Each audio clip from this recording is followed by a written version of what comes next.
Nah, hari ini kita sampai kepada 1 Tawarikh pasal 23.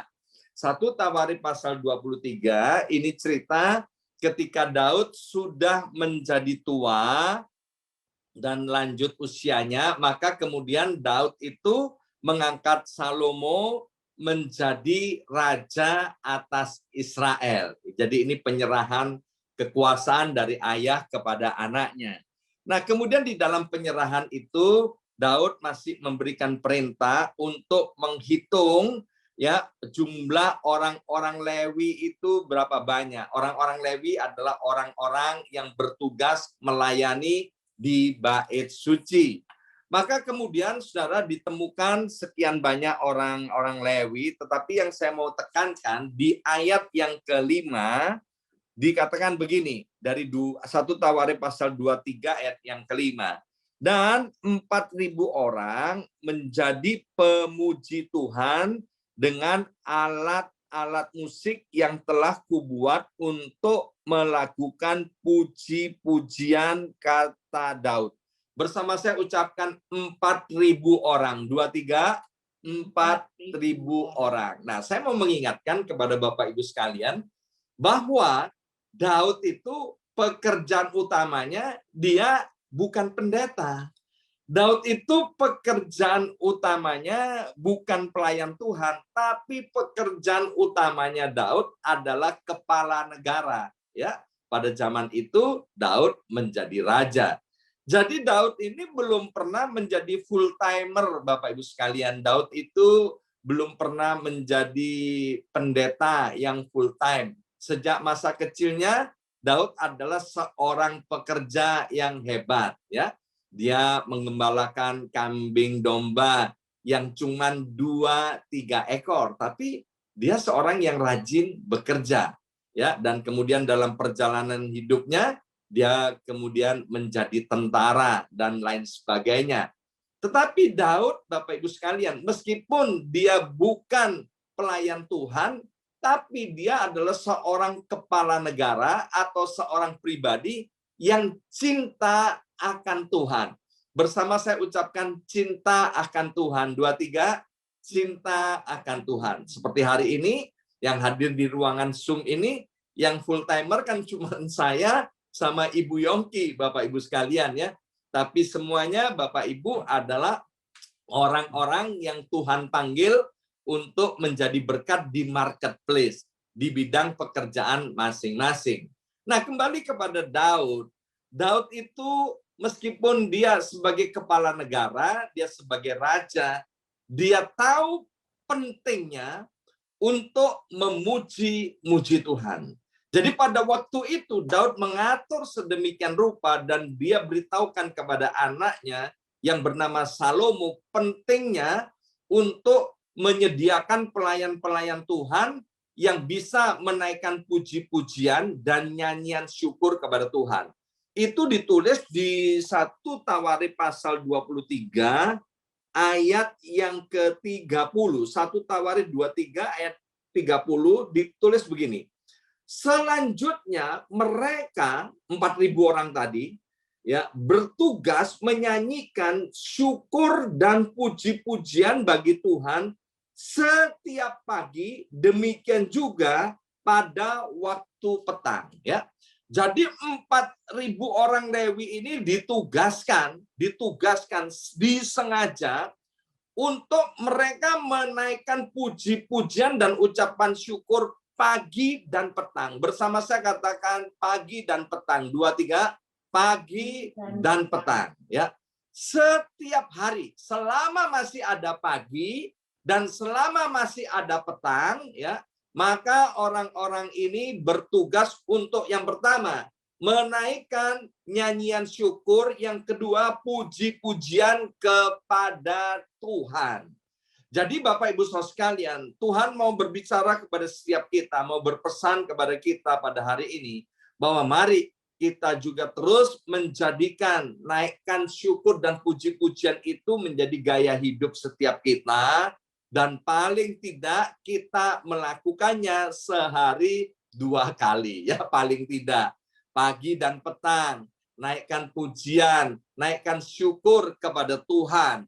Nah, pertanyaannya, mengapa kok kita disuruh menaikkan puji-pujian dan ucapan syukur kepada Tuhan? Karena di dalam Mazmur 150 ayat yang ke-6, Mazmur 150 ayat yang ke-6 ditulis begini, biarlah segala yang bernafas memuji Tuhan. Haleluya. Begitu kata ayatnya. Jadi, Bapak Ibu sekalian, selagi kita masih bisa bernafas, ya maaf nih ya, saya mendengar orang-orang yang mengalami terserang karena COVID-19, maaf sekali lagi, itu sesak nafasnya.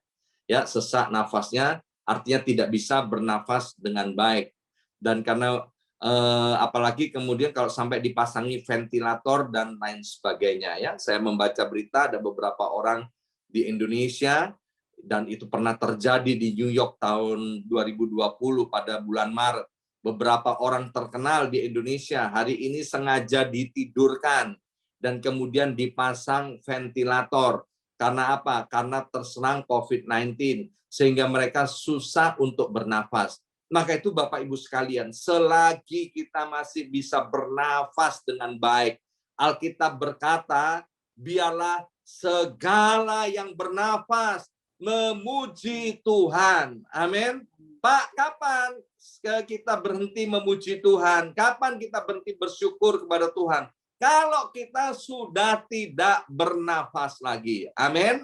Nah, Bapak Ibu sekalian, di dalam kita memuji dan menyembah Tuhan, di dalam kita bersyukur kepada Tuhan, mengapa Tuhan memerintahkan seperti yang ditulis di Mazmur 150 ayat yang ke-6, dan itu bisa ditangkap dengan jelas oleh Raja Daud, bahwa pentingnya untuk memuji dan bersyukur kepada Tuhan dan pagi dan petang, karena Bapak Ibu sekalian, ketika kita bersyukur kepada Tuhan, ketika kita memuji Tuhan, itu mata kita, ya kan, mata jasmani kita maupun mata rohani kita, sadar atau tidak sadar, kita ini mengakui bahwa ternyata ada satu pribadi yang maha besar, yang menjadikan segala-galanya atas semesta alam ini. Tuhan mau di dalam kita memuji dan bersyukur kepada Tuhan, agar fokus kita bukan kepada diri sendiri, agar fokus kita bukan kepada masalah dan persoalan yang kita hadapi. Sebab kalau fokus kita kepada masalah dan persoalan kita, itu akan membuat kita ciut, itu akan membuat kita kecil hati, itu akan membuat kita mengalami ketakutan. Maka itu Tuhan memberikan perintah kepada kita untuk senantiasa memuji Tuhan. Jadi kalau memuji Tuhan ini adalah perintah, ini bukan soal bisa atau tidak bisa, tapi soal mau atau tidak mau Bapak Ibu untuk menaikkan syukur dan memuji Tuhan. Seperti tadi puji-pujian yang kita naikkan 20 menit di awal ibadah ini, Bapak Ibu sekalian, ya. Di situ kita bersyukur kepada Tuhan. Di situ kita memuji Tuhan bahwa Tuhan itu adalah satu-satunya Allah yang maha baik, satu-satunya Allah yang setia, satu-satunya Allah yang tidak pernah meninggalkan kita. Itu alasan yang pertama mengapa kita perlu bersyukur dan memuji Tuhan, supaya fokus kita bukan lagi kepada diri sendiri, bukan lagi kepada persoalan, tetapi kepada Tuhan. Ketika fokus kita kepada Tuhan, disitulah kita akan mendapatkan kekuatan menghadapi hari-hari yang kita akan lewati. Yang kedua, mengapa Alkitab memerintahkan supaya kita memuji Tuhan? Di dalam Mazmur pasal 22 ayat yang keempat dikatakan begini, padahal engkaulah yang kudus yang bersemayam di atas puji-pujian orang Israel. Nah, hal yang kedua, Bapak Ibu sekalian, ayat ini dengan jelas berkata bahwa Tuhan itu hadir ketika kita memuji dan menyembah Tuhan. Ketika kita bersyukur kepada Tuhan. Memang kita tidak bisa melihat dengan mata jasmani kita, Tuhan itu hadir. Tetapi firman-Nya berkata, ketika kita memuji dan menyembah Tuhan, ketika kita bersyukur kepada Tuhan, Tuhan itu hadir. Dan kehadiran Tuhan tidak ditentukan oleh kita merinding atau tidak merinding ketika kita memuji Tuhan. Kehadiran Tuhan tidak ditentukan apakah kita bisa meneteskan air mata atau tidak meneteskan air mata. Yang jelas Tuhan berkata, ketika kita memuji dan menyembah Tuhan, menaikkan syukur kepada Tuhan, Tuhan itu hadir. Dan kalau Tuhan itu hadir, maka artinya surga yang hadir. Ya, saya teringat bagaimana masa-masa kelam kami, ya khususnya yang dialami oleh Ibu Yongki. Ketika 4 tahun saya tinggalkan beliau ini, Bapak Ibu sekalian, maka kemudian waktu Ibu Yongki sangat sedih, hidupnya terpuruk, maka teringatlah akan firman Tuhan ini, Ibu Yongki bangkit, dan kemudian memuji-muji Tuhan. Nggak bisa, saudara. Di tengah-tengah kesusahan, di tengah-tengah kesedihan yang amat sangat susah sekali untuk memuji Tuhan.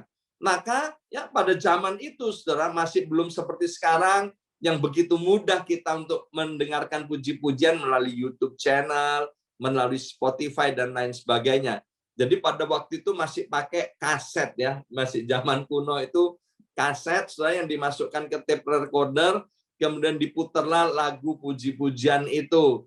Dan kaset pada zaman itu cuma bisa 30 menit, dibalik lagi 30 menit, jadi 60 menit side A, side B ya.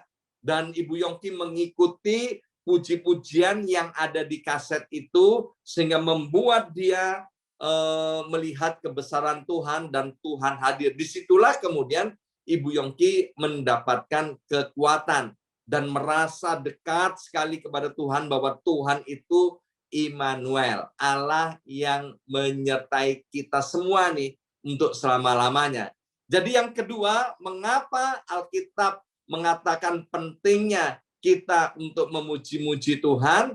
Karena Tuhan itu bertahta di atas pujian daripada umatnya. Maka itu Daud memberikan perintah kepada 4.000 orang itu untuk secara bergantian memimpin pujian dan nyanyian syukur agar semua orang-orang Israel ini terbiasa dengan hal itu. Sehingga kemudian apa? Hidupnya boleh menjadi kuat. Yang ketiga, masih banyak sih, cuman saya akan sampaikan 3 saja. Di dalam Mazmur 43 ayat yang kelima dikatakan begini, mengapa engkau tertekan, hai jiwaku, dan mengapa engkau gelisah di dalam diriku? Berharaplah kepada Allah, sebab aku bersyukur lagi kepadanya, penolongku dan Allahku.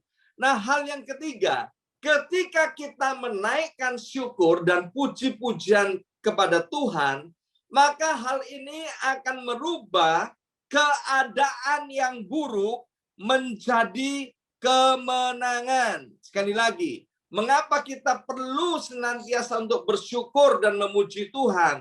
Karena akan mengubah keadaan yang buruk menjadi keadaan yang penuh dengan kemenangan. Kita tahu Daud adalah manusia biasa. Sama seperti kita semua. Daud pernah mengalami banyak kesulitan dalam hidupnya. Mulai masa kecilnya. Dia kan adalah satu pribadi yang tidak dicintai oleh keluarganya, tidak dicintai oleh ayah ibunya mulai masa kecilnya. Dia mengalami banyak hal yang buruk, dia mengalami tekanan di dalam batinnya, ya.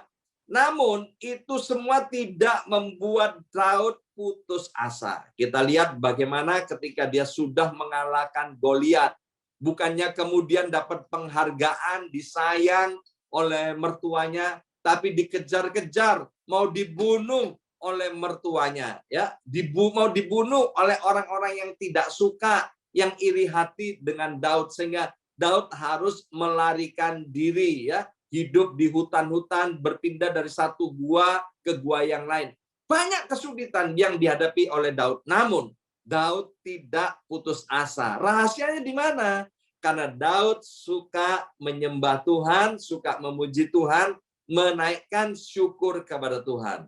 Ketika kita melakukan hal itu, maka seperti yang ditulis di dalam Mazmur pasal 43 ayat yang kelima itu, maka keadaan yang buruk akan dirubah menjadi kemenangan.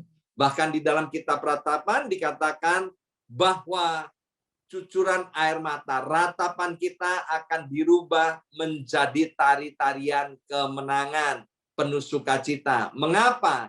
Karena ketika kita memuji dan menyembah Tuhan, Tuhan hadir dan Tuhan yang akan membela kita dan memberikan kemenangan-kemenangan dalam hidup kita.